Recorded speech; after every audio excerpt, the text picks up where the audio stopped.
Olá, entusiastas da ciência livre e sem filtro. Meu nome é Lucy e você está no canal Make Science BR. E no Biologando especial sobre o coronavírus, vamos falar sobre os coronavírus. Sem mais delongas.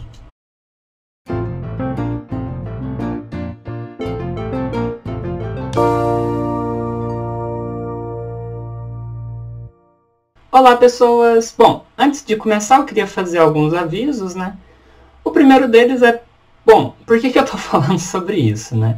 Para quem não me conhece, porventura esse é o primeiro vídeo que você está assistindo aqui no canal, meu nome é Lucy, né? Eu sou paleontóloga, sou uma mulher trans e trabalho com fósseis, né? Então, até onde se sabemos, assim, talvez exista ocorrência de vírus fóssil, mas são bastante controversos. E mesmo que existam, não são meu grupo de estudo. Então, o que eu estou fazendo aqui, né? Bom, eu estou aqui no intuito, como bióloga, né? Eu sou formada em biologia. Então, como bióloga, eu queria esclarecer algumas coisas bem básicas, assim, que pode ser dúvida de pessoas mais velhas, de pessoas que não tiveram o acesso à educação básica, ou pessoas que realmente têm dúvidas sobre o assunto, que vai ser, então, desde o que é um vírus, assim, como funciona toda a sistemática dos vírus e tal, e falar um pouco sobre o que eu consegui achar em artigos sobre o próprio coronavírus em si, né? Sua origem, suas características e tudo mais. Vou pincelar um pouquinho sobre tratamento. Então, esse vídeo, diferente, por exemplo, do que o Átila faz e tudo mais, não vai ser um pouco sobre a pandemia em si, vai ser mais sobre o agente da pandemia, né? Então, é mais assim, para a gente conhecer o nosso inimigo, vamos dizer assim, né? Então, eu não sou um especialista, não esperem explicações muito profundas, infelizmente, né? E espero que vocês gostem, que saiam daqui sabendo o básico do que é esse nosso inimigo atual que está causando tanta destruição na nossa sociedade, né? Então, sem mais delongas, vamos lá. Bom, os vírus, né? O que é um vírus? A palavra vírus vem do latim vírus, que significa fluido venenoso ou toxina, que é justamente de uma época que se tinha a noção que determinadas substâncias de pessoas doentes, né? Principalmente sangue, escarra, suor, algumas vezes, né? Alguns líquidos do corpo humano de pessoas doentes e de outros animais também eram capazes de envenenar as pessoas, de causar doenças nas pessoas, né? Então o nome, né, vem muito antes de se saber que existia um bichinho ou alguma coisa lá dentro que causava todo esse mal, toda essa doença nas pessoas, né? Então o nome vírus vem disso, né? Mas aí o que é um vírus, né? O vírus, ele não é vamos assim, ter um debate, né, se ele é um ser vivo ou não, que a gente vai chegar lá daqui a pouquinho. Mas ele é um organismo, uma coisa que é acelular. Ou seja, o vírus, ele não é uma célula. Diferente, por exemplo, de uma bactéria, que é um organismo unicelular, os vírus não são células, não possuem células. Então essa é uma das principais características assim deles, né? E aqui a gente pode ver, né, a anatomia de dois tipos de vírus, né? Um que é todo bonitinho aí, que parece uma aranha, e o outro que é esse redondinho, né? Então, por exemplo, os vírus, né, eles podem ter uma cápsula, quer dizer, eles têm uma cápsula, né, que envolvem o seu material genético, que pode ser DNA ou RNA, e essa cápsula ela é proteica. Alguns vírus têm uma camada adicional protegendo eles, que é chamada de envelope. Esse envelope é uma bicamada lipídica, que é mais ou menos a mesma composição que a gente tem nas nossas células. A parede celular ela é uma bicamada lipídica. Então, inclusive, por isso que os vírus que têm essa bicamada morrem ou são eliminados, né, quando a gente lava a mão com sabão, porque o sabão ele atua nos lipídios, que são gorduras, né, essas coisas assim. Então a gente, com o sabão, está destruindo o envelope, a proteção deles e eliminando o vírus dessa forma, né. Em termos de nomenclatura, a gente tem os vírus. O nome vírus geralmente é usado mais especificamente para aqueles que atacam células eucariotas, ou seja, que têm um núcleo central com material genético protegido e tudo mais, enquanto que os vírus, né, as coisinhas que atacam as bactérias, né, são chamadas de bacteriófago, que atacam então esses animais que não possuem esse núcleo igual os eucariotos, né, que são os procariotos. E as bactérias, por exemplo, são esse tipo de organismo. E aqui só um disclaimer, né, os bacteriófagos, assim, eles são muito importantes porque a gente acaba usando eles para mudar o material genético de algumas bactérias para fazer os transgênicos, por exemplo. Alguns processos de criação de transgênicos envolvem o uso de bacteriófagos, né? Então é uma coisa bem interessante, assim, que fica aí para, tipo, vírus não necessariamente sempre são coisas más, né, na nossa vida. A gente pode usar para mudar o DNA de bactérias e fazer elas produzirem substâncias que são benéficas para a gente, por exemplo. Aqui vale também uma outra observação, essa estruturinha chamada transcriptase reversa, ela está presente nos vírus que têm o seu material genético de RNA. Então, para quem não lembra, né, geralmente a tradução, a transcrição, né, os processos de transmissão da informação do nosso material genético para formar as proteínas que vão atuar no nosso corpo, ela geralmente vai do DNA para todos os RNAs, bem dizendo, e dali se formam as proteínas, né? Então, quando você tem um RNA, como por exemplo são esses vírus, você precisa dessa transcriptase reversa para transformar o RNA dele em um DNA. Você vai fazer o caminho inverso. A partir do RNA, você vai sintetizar um DNA e esse DNA vai penetrar no DNA do organismo que ele está, da célula ali, ou da bactéria que ele está se enfiando, e vai fazer todas as modificações que a gente vai entender um pouquinho melhor daqui a pouco. Então, basicamente, isso é um vírus. O HIV, os coronas, no caso, são todos possuidores do RNA. Então, eles possuem algum tipo de mecanismo similar à transcriptase reversa, né?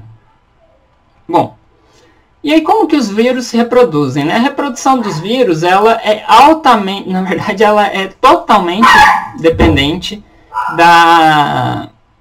de outras células, seja ela uma célula eucariota ou uma bactéria, né? E aí o que acontece? Quando o vírus infecta essa célula, ele vai fazer com que o DNA dele se funda ao DNA dessa célula, e a partir disso ele vai controlar as funções dessa célula e fazer com que ela produza as proteínas e camadas necessárias para que novos vírus como ele sejam gerados. Então ele vai pegar todo o aparato da célula, toda a engenharia e indústria da célula ali, e converter ela para produzir o que ele precisa para se reproduzir, que é formar novas camadas de proteína, produzir novos materiais genéticos e assim construir novos virusinhos que, quando está terminado, explodem ali da célula e vão infectar outras células e continuar esse ciclo. Esse é conhecido como o ciclo lítico, né, que é quando você então está quebrando, utilizando do aparato celular para produzir os vírus e dali se libertando e infectando outras células.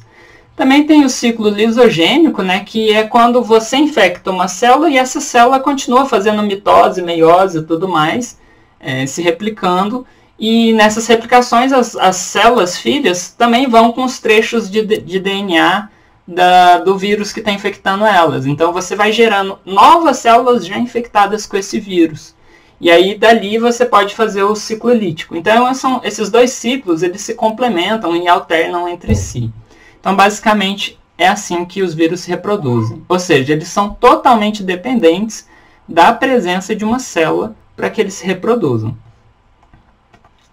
E isso é muito importante porque existe, então, todo um debate se os vírus são ou não seres vivos. Para quem diz que sim, eles são seres vivos, eles argumentam que é porque eles são capazes de se reproduzir, mesmo que dependendo de outros organismos para isso, e que você é capaz de construir uma linha rastreável evolutiva entre eles, né? Inclusive, a gente vai ver artigos usando essa linha rastreável, né, entre os vírus para falar um pouco da origem dele. Então isso seria um dos argumentos favoráveis ao vírus como um organismo vivo. Já aqueles que dizem que não, argumentam que os vírus eles não possuem metabolismo, ou seja, quando o vírus está ali paradinho, sem infectar ninguém, ele não está acontecendo nada, assim, ele é só uma cápsula proteica pronta para bater numa célula e infectar ela. E aí, a partir do momento que ele infecta, ele vai se valer do metabolismo da célula para gerar e reproduzir. Então, por isso, eles não seriam considerados seres vivos. Esse debate é muito extenso, não tem uma conclusão, pelo menos não que eu saiba. E eu particularmente acho que essa conclusão só vai vir a partir do momento que a gente conseguir rastrear e entender se os vírus, caso eles realmente sejam seres vivos, né, então eles vão ter um ancestral comum ou vão ser descendentes de alguma linhagem das que a gente conhece. Então existem hipóteses que dizem que os vírus são os primeiros seres vivos que surgiram no planeta, pensando na hipótese do mundo de RNA e tudo mais, que é uma coisa que eu posso fazer um biologando sobre isso depois, que seria sobre a origem da vida, as diferentes hipóteses, né? E tem também a ideia, por exemplo, de que os vírus são bactérias ou até mesmo células eucarióticas que se reverteram e se transformaram em parasitas. E aí a tendência, né, a gente sabe, inclusive em metazoários, ou seja, organismos que têm muitas células, né, é que quando você adota um estilo de vida parasitário, né, você tem uma redução, uma involução, não seja o termo mais correto, né, mas você tem uma redução de determinadas características que deixam de ter influência na sua capacidade de vida e reprodução. Então, por exemplo, geralmente animais parasitas não têm olhos, não têm estômago, eles já absorvem diretamente os nutrientes do organismo que eles estão parasitando e tudo mais. Então, o vírus poderia ser uma célula que reverteu a um estado parasítico, né? E, diante disso, ele reduziu todas essas estruturas que não funcionariam ou não acrescentariam fitness positivo na sua sobrevivência e reprodução. Então, isso são discussões que podem ficar para outro vídeo, mas que são legais de se saber, né? Por exemplo, então a gente sequer sabe se está lutando contra um ser vivo ou não, né? Irônico isso.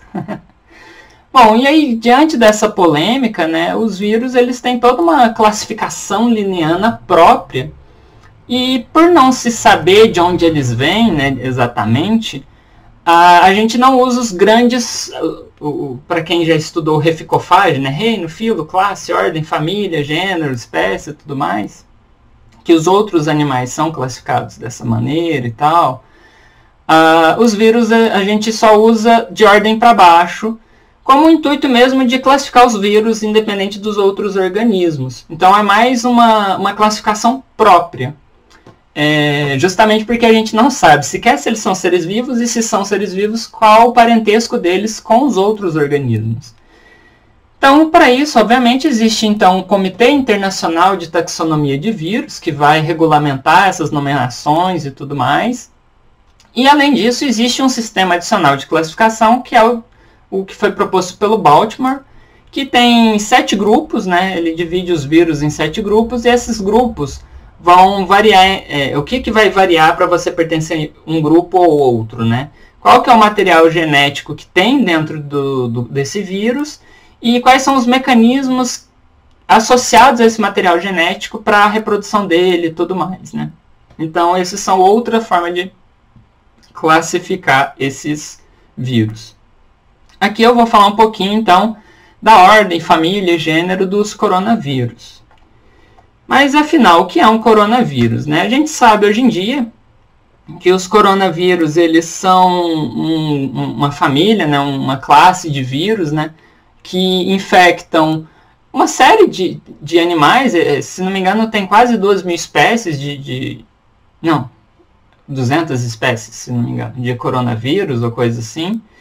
E eles infectam principalmente mamíferos, mas também infectam algumas espécies de coronavírus, infectam também aves e peixes.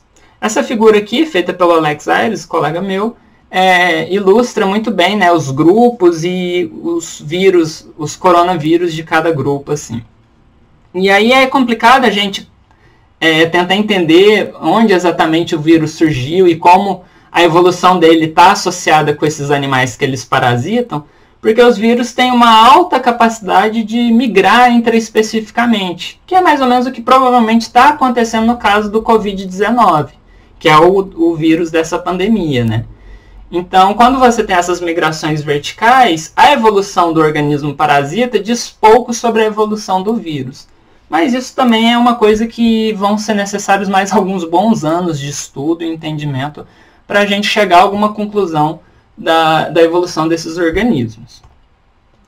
Mas, bom, basicamente o Covid-19 é um coronavíride, que é uma família de vírus que possui RNA, né, ou RNA, e ele basicamente, como eu falei, parasita, né, morcegos, aves, e provavelmente ele chegou na gente por meio dos morcegos, né? Então aqui a gente tem alguns grupos dentro dessa família, né, como os alfa-coronavírus, os beta-coronavírus, os gama-coronavírus e tudo mais.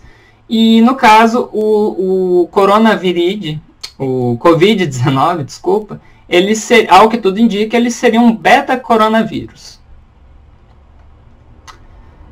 Então aqui mais claramente as classificações, né? Então ele é da subfamília Orthocoronaviride e o gênero, então isso dentro do coronavíride, né? E aí o gênero seria beta-coronavírus e por enquanto ele não está classificado ali como dentro dos subgêneros, a gente ainda não tem essa noção completa, mas ele tem algum parentesco com os outros coronavírus que já causaram problemas para os seres humanos, como o SARS. E, por enquanto, ele está apenas como um beta-coronavírus não identificado ainda. Com relação à origem dele, né, de onde ele vem? Desde então que começou essa pandemia, um pouco antes até, já tinha identificado que esse era um vírus, que os coronas são vírus principalmente presentes em morcegos, né? Inclusive o SARS, né, que deu problema para a nossa população, para a humanidade há alguns bons anos atrás, 2002 eu acho, ele é um vírus que provavelmente também vieram dos morcegos, né?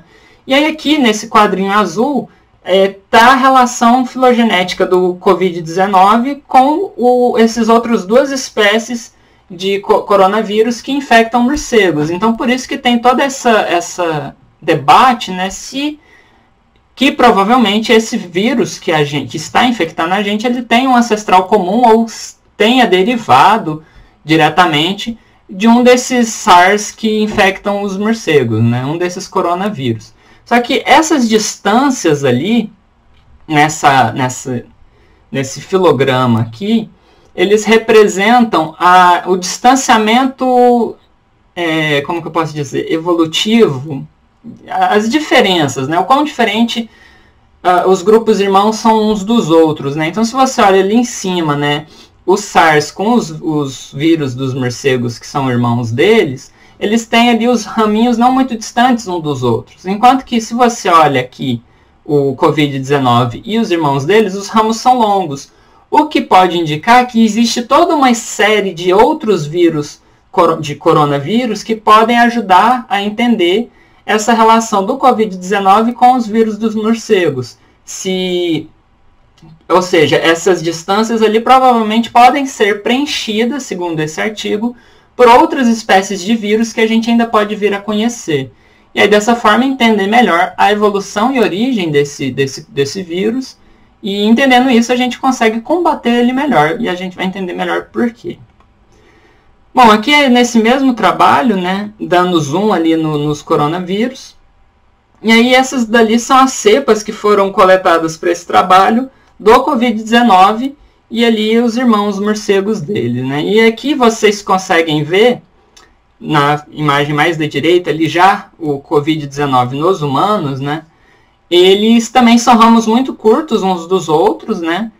E isso indica que, muito provavelmente, o Covid-19 ele tem uma baixa taxa de mutação, embora ela exista. Tanto é que são capazes de ser reconhecidos 6 grupos, 6 genótipos distintos de Covid-19.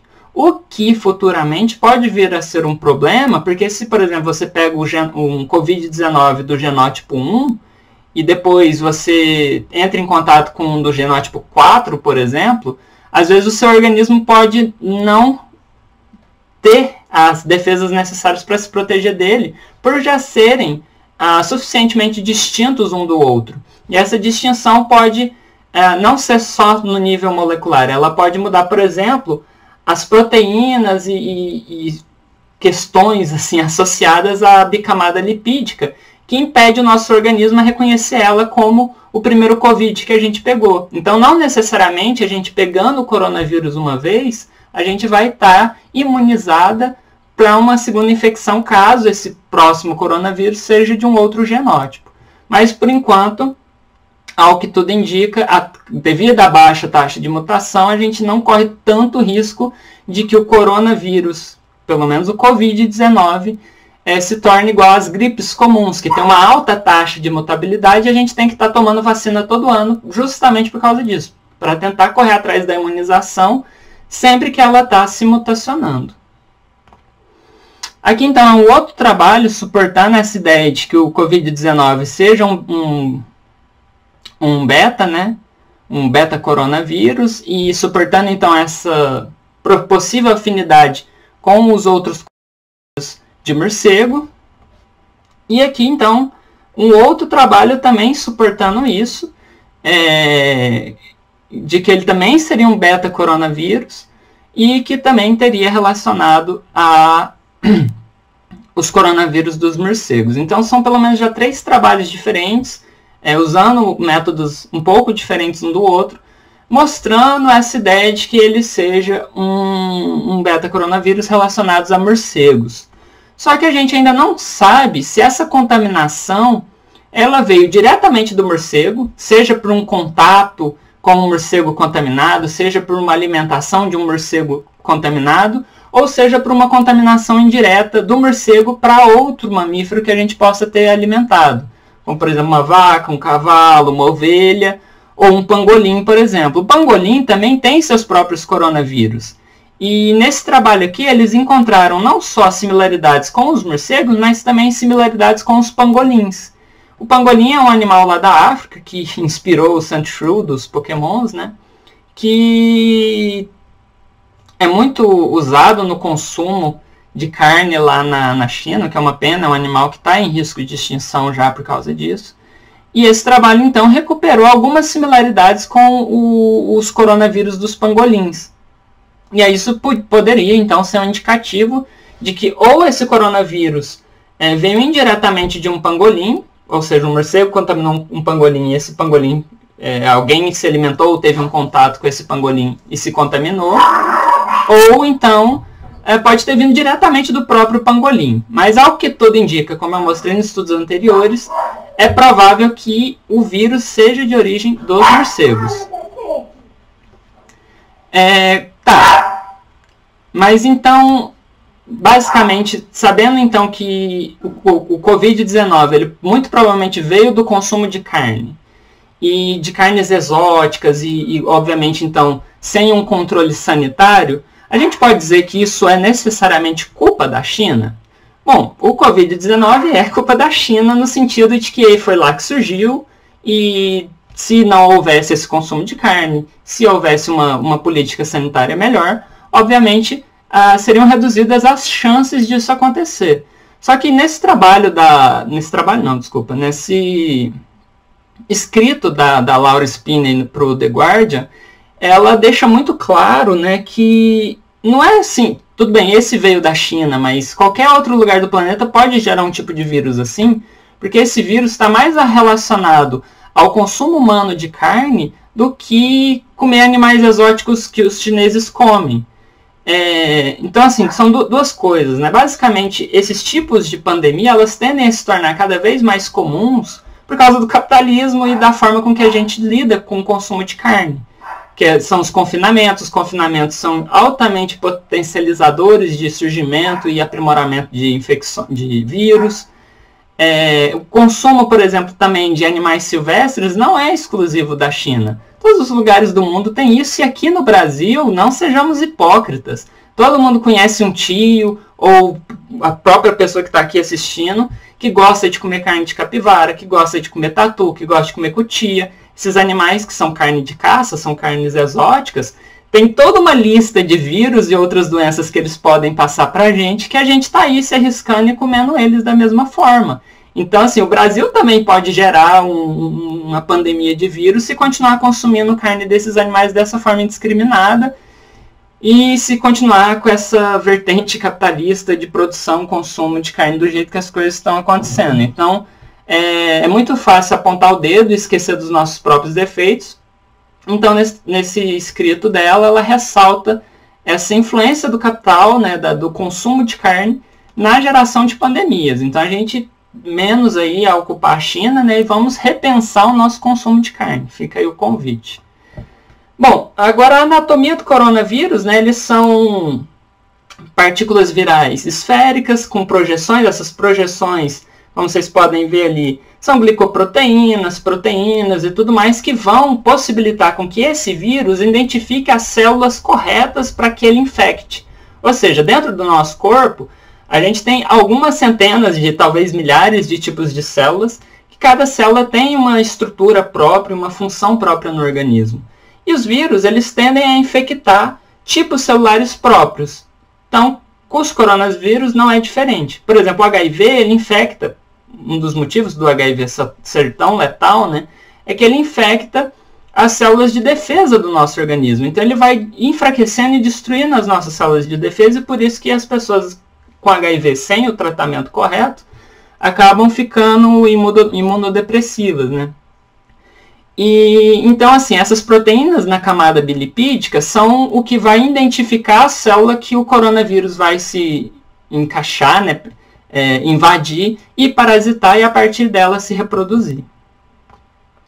Então, aqui é um esquema, né, de como funciona a reprodução do Covid-19 especificamente, né, baseado nesse artigo ali do Schering et al. Então, ele vai com os receptores, encontra as células, joga o seu RNA lá para dentro, usa a transcriptase para fazer um DNA, o DNA se mistura com o DNA da célula e ali começa a produzir novas proteínas, membranas e tudo mais, que vão ser utilizadas para a construção de novos vírus que vão se espalhar pelo organismo. Naqueles dois processos que eu comentei, nos dois processos reprodutivos que os vírus fazem, que eu comentei mais no começo do vídeo.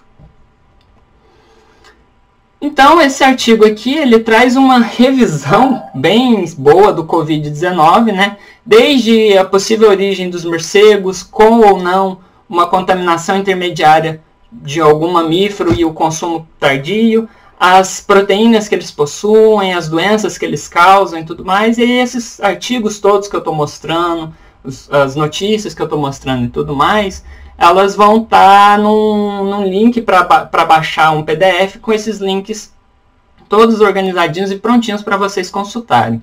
E aí esse artigo aqui fica aí para quem quiser se aprofundar mais os seus conhecimentos no Covid-19. Mas e aí? Então tá, Lúcia, você falou que a mutação do Covid-19 parece ser baixa. Só que na China, eu vi uma notícia dizendo que por causa de outros coronavírus, o vírus lá é mais letal e aí ele está mudando. Então ele está mutando e pegando pedaços de um coronavírus para o outro e tal. Calma, não é isso. O que está acontecendo na China, muito provavelmente, segundo este trabalho, e porque a letalidade lá parece ser maior, é por causa de um efeito chamado de Antibiotic Dependent Enhancement, que é esse ADE. O que é isso, bem traduzindo em miúdos? Você pega um vírus, esse vírus vai infectar seu corpo, te causar dano, mas aos poucos você vai combatendo ele e vai eliminar ele e produzir anticorpos para se proteger dele. Como, por exemplo, você toma uma vacina da gripe e fica ali protegidinha caso esse vírus entre de novo no seu corpo. Só que o que acontece? Alguns vírus, como por exemplo os coronavírus, né, eles têm muitas similaridades entre si. E aí o que pode acontecer? Você pegou um SARS da vida, por exemplo, conseguiu se imunizar, só que o seu sistema agora ele vai produzir coisas contra o SARS. E aí entra o Covid-19, que parece um SARS, mas não é. E aí o seu organismo não consegue combater ele, e as substâncias que eles produzem, tentando combater o vírus que entrou, pensando que é um SARS devido às similaridades, mas por não ser um SARS, acaba criando coisas, substâncias que vão facilitar esse novo vírus, no caso o Covid-19, a encontrar suas células e parasitar o hospedeiro, causando mais dano. Então esse ADE são formas de facilitar e potencializar os danos causados pelo Covid-19 e que isso parece estar relacionado com infecções prévias, justamente por causa das falhas que o nosso próprio sistema imunológico possui. O nosso sistema imunológico não é perfeito, ele é bem inteligente, mas às vezes ele é driblado por ele próprio. E esse seria um dos casos, né? A gente combate algo pensando que é, mas não é, e aí isso facilita para ele parasitar a gente. Não sei se deu para entender. Mas não, então os coronavírus não estão formando megazord, nem se misturando um com o outro. E aí o que a gente faz para se prevenir, né? Bom, a prevenção é, dentro do possível, fazer quarentena, lavar as mãos, cobrir o rosto, todas essas regrinhas que estão sempre sendo divulgadas e que a gente tem que, dentro do máximo possível, respeitar, porque essa é uma forma de impedir que o vírus passe para outras pessoas, principalmente para pessoas dos grupos de risco, né? Tá, e aí, Lucy? E o antiviral, né? Existe antiviral? Como que cura um vírus, né? Bom, para falar disso, eu quero primeiro destacar que bactéria e vírus são coisas diferentes e, obviamente, o combate delas são diferentes. Então, por exemplo, se você pega uma bactéria, você vai tomar um antibiótico. E esse antibiótico, dependendo do antibiótico que você toma, e ali tem essas classes de antibióticos, né? Ela pode atuar de inúmeras maneiras em cima diretamente da bactéria. Então, ela pode destruir a parede celular da bactéria, ela pode destruir o DNA, ela pode atrapalhar a multiplicação da bactéria. Então, cada antibiótico tem uma função e cada função vai destruir a bactéria de uma maneira. Já os vírus, você também tem os seus antivirais que também têm suas próprias funções. Alguns antivirais vão tentar atuar em cima do vírus especificamente, tentando destruir a cápsula proteica que protege o DNA, o RNA, ou caso ele tenha um envelope, vai atacar diretamente o envelope. Mas os tipos mais comuns assim, de antivirais, né, também estão relacionados com proteger as células invadidas. Ou seja, o vírus consegue entrar na célula, mas por causa desse antiviral ali, ele envia bloqueadores para determinadas enzimas e tudo mais, e impede que o vírus replique-se e reproduza-se dentro dessas células invadidas. Então existem várias formas disso. E aí, por exemplo, por que algumas vacinas de coronavírus parecem ter algum efeito positivo no Covid-19? Porque como eles são parecidos, inclusive gerando esse efeito anterior que eu falei, né, de às vezes facilitar a infecção e potencializar a infecção, também tem o lado bom disso. Por serem parecidos, muito provavelmente o mecanismo reprodutivo deles também é parecido. E aí esses antivirais de algumas doenças que a gente já possui, também pode, então, impedir, de alguma maneira, alguma etapa reprodutiva do Covid-19. Só que, para isso, é necessário a gente entender melhor o status evolutivo desse Covid, né, desse coronavírus, entender se ele é, de fato, um beta-coronavírus, se ele é mais parecido com o SARS, se não é, e, a partir disso, entender os seus mecanismos e desenvolver medicamentos e formas de suprimir o contágio e a reprodução dele dentro das pessoas contaminadas. Então, por isso que algumas vacinas, algumas coisas já existentes, acabam tendo algum efeito. Só que isso precisam de testes para ver se não tem efeito colateral, se não gera um efeito de potencializar o vírus. Então, por isso que são necessários mais estudos, e exatamente por isso que estudos médicos sobre vírus e tudo mais são coisas que têm que ser feitas e mantidas durante todo o ano, todo momento, com investimento e tudo mais. E não só no momento de uma pandemia. Porque durante a pandemia não dá tempo de pegar e desenvolver tudo que se precisa saber sobre um vírus. Porque demanda tempo, demanda estudo. Mas se você tem já equipes trabalhando nisso continuamente e surge um novo vírus, mesmo que a gente não conheça, a gente vai ter ferramentas e produtos e substâncias para identificar mais rapidamente qual o grupo familiar dele, né? E já ter coisas que talvez não eliminem, mas diminuam o impacto dele nessa pandemia. Tá, e aí aqui eu vou falar então rapidamente de algumas potenciais alternativas para amenizar os impactos, né? E aí eu sugiro esse artigo, que também vai estar lá no link, né? E aí então, basicamente, o que se tem observado é que muitos dos pacientes que estão tendo sintomas piores são ou do grupo de risco tradicional, né? Ou são pessoas que têm baixas taxas de algumas vitaminas ou de várias vitaminas, ou seja, são pessoas que não se alimentam direito, são pessoas que não estão com as quantidades de vitaminas dentro do corpo necessárias. E isso potencializa o efeito do coronavírus, do Covid-19. Então, por exemplo, a vitamina D, eu vi já algumas coisas rodando no WhatsApp, dizendo que se você tomar vitamina D, o coronavírus não te pega e tudo mais, blá, blá, blá. Não é isso. O que acontece é que pessoas que têm deficiência de vitamina D têm consequências maiores caso infectados pelo Covid-19. Mas se você tem vitamina D nos níveis saudáveis e corretos da sua fisiologia, você vai pegar Covid-19 sim, só que os efeitos não serão tão graves. Então, isso é uma forma de ter esse conhecimento, por exemplo, acerca das vitaminas, né? E tentar estudar os pacientes que estão sendo contaminados e tentar associar as deficiências de vitaminas com os sintomas que eles estão sentindo, é uma forma de criar meios de proteção às pessoas para, caso elas sejam infectadas, amenizar os sintomas e não imunizar elas. E aí outra coisa que aí poderia ser um tratamento é a cloroquina, né, que é justamente ela é usada contra infecções virais, e aí entra toda essa questão que eu falei, que por ela funcionar funcionar bem contra alguns coronavírus, ela também parece funcionar com o Covid-19. Só que isso, novamente, não te protege da doença, mas, ao que tudo indica, apresenta alguma melhora no quadro das pessoas que já têm essa doença, ou que estão infectados, né, pelo Covid-19. Então a cloroquina ajuda quem já está doente. Então não adianta você se entupir de cloroquina igual essas pessoas na Nigéria fizeram e acabaram se intoxicando, porque não vai adiantar. Se você entrar em contato com uma pessoa contaminada e não fazer os procedimentos de segurança, você vai se contaminar com o Covid. Então a cloroquina é uma possível forma de tratamento que está sendo estudada, e os resultados, ao que tudo indica, não são tão animadores assim. Então, nesse artigo ele fala de várias outras substâncias e tudo mais, que eu recomendo muito que vocês leiam.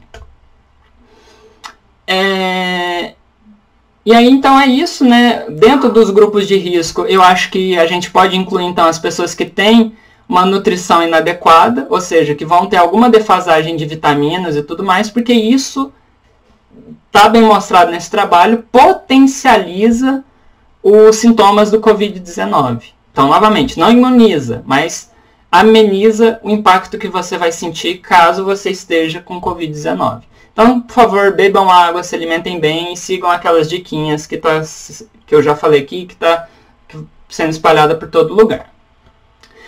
E aí, então, por fim, os últimos avisos, né? Desinformação mata. Pense várias vezes antes de compartilhar a informação que você está vendo. Se possível, verifique se ela é verdadeira. Não espalhe fake news. Nosso presidente aí está falando para a gente voltar ao trabalho. Os nossos burgueses estão pedindo para a gente voltar ao trabalho. Mas agora é um momento de desobediência civil para proteger a nossa saúde e a saúde das pessoas que a gente ama. Então vamos ficar em casa, quem pode. Quem tem condições de respeitar a quarentena, respeite. E caso você esteja sendo obrigado e sujeitado a trabalhar em condições de periculosidade, existem páginas de denúncia que estão fazendo um ótimo trabalho contra esses abusos e que precisam sim ser combatidos, porque a vida vem primeiro e a economia vem depois. Se a gente não parar agora com a quarentena, a gente vai acontecer igual à Itália. A gente vai parar daqui 1 ou 2 semanas por pessoas morrendo. Então a escolha é nossa, do governo, né, e dos nossos ricos, é para agora e poupa vidas, ou teima, continua e vai parar depois por pessoas morrendo. A escolha é nossa, né? E aqui são alguns canais do YouTube que eu recomendo e que estão trazendo informações bem bacanas, principalmente o Átila, né? A Tese 11, o Bem Vivendo, traz uma perspectiva mais política. O Dr. Drag também traz uma perspectiva mais política dessa pandemia, que eu recomendo muito que vocês também assistam. E é isso, pessoal. Queria muito agradecer a vocês pela atenção. Espero que vocês tenham gostado. Como eu falei, é algo bem básico. Espero que seja um complemento interessante para o conhecimento de vocês. Conheçam melhor o inimigo que a gente está enfrentando agora, que a gente sequer sabe se é um ser vivo ou não, né? E queria agradecer às madrinhas e madrinhos que contribuem financeiramente para o meu canal na plataforma de apoio de coisa coletiva lá, de doações, que me permitem estar fazendo vídeos assim. Então é isso, pessoal. Muito obrigada. Se protejam, cuidem-se. Um grande beijo.